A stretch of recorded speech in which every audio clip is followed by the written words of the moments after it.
আসসালামু আলাইকুম, স্বাগতম মাই ক্লাসরুমে। মাই ক্লাসরুমের এখনকার আয়োজনে থাকবে 1 জুন 2024-এর জন্য ডেইলি কারেন্ট অ্যাফেয়ার্স। শুরু করব তার আগে বলবো, আপনারা যারা নিয়মিত আয়োজনটি দেখেন প্লিজ লাইক কমেন্টস করে সাথে থাকবেন। আজকের আয়োজনের প্রথম প্রশ্নটি হচ্ছে 23-24 অর্থ বছরে সামাজিক নিরাপত্তা খাতে বরাদ্দের পরিমাণ কত? মনে রাখবেন, 23-24 অর্থ বছরে সামাজিক নিরাপত্তা খাতে বরাদ্দের পরিমাণ 1,26,272 কোটি টাকা। 1,26,272 কোটি টাকা বরাদ্দের পরিমাণ হচ্ছে সামাজিক নিরাপত্তা খাতে। খুলনা মোংলা রেলপথ চালু হয় কবে? খুলনা থেকে বাংলা রেলপথ চালু হয় 1 জুন 2024 সালে। 2023 সালের ডিসেম্বর শেষে সরকারের মোট ঋণের পরিমাণ কত?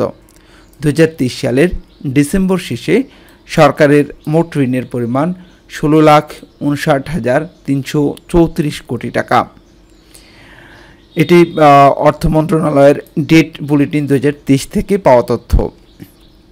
2022-23 অর্থ বছরে দুধ উৎপাদনের পরিমাণ কত? 2022-23 অর্থ বছরে দুধ উৎপাদনের পরিমাণ 1,40,00,000 মেট্রিক টন।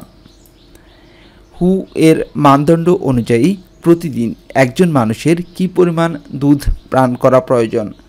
প্রতিদিন একজন মানুষের দুধ পান করা প্রয়োজন মিনিমাম 250 মিলিলিটার। সাঁতার কেটে ইংলিশ চ্যানেল অতিক্রমকারী দক্ষিণ এশিয়ার প্রথম ব্যক্তি হচ্ছেন ব্রজেন দাস।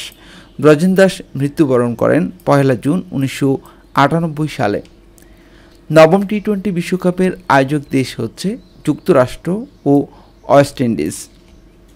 ইতিহাসে প্রথম কোন মার্কিন প্রেসিডেন্ট ফৌজদারি অপরাধে দোষী সাব্যস্ত হয়েছে?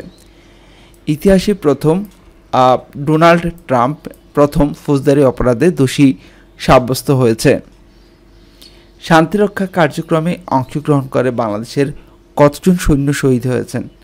এ পর্যন্ত শান্তিরক্ষা কার্যক্রমে অংশগ্রহণ করে বাংলাদেশের মোট 168 জন শহীদ হয়েছেন। 2023-24 অর্থ বছরে মোট কর অব্যাহতির প্রক্ষেপণ করা হয় কত টাকা? 1,78,000 কোটি টাকা। 2024-25 অর্থ বছরে কর অব্যাহতির পরিমাণ কত রাখা হয়েছে? 1,63,000 কোটি টাকা।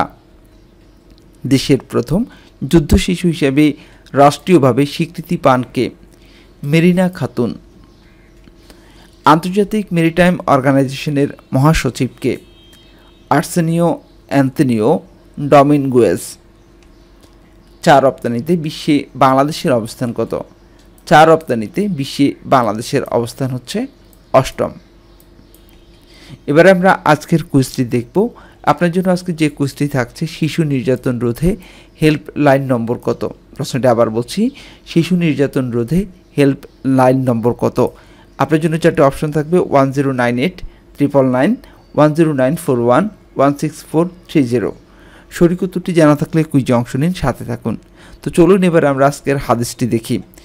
রাসূল সাল্লাল্লাহু আলাইহি ওয়াসাল্লাম বলেন, কেউ যদি আল্লাহ ও পরকালের প্রতি ঈমান এনে থাকে তাহলে সে যেন প্রতিবেশীকে সম্মান করে।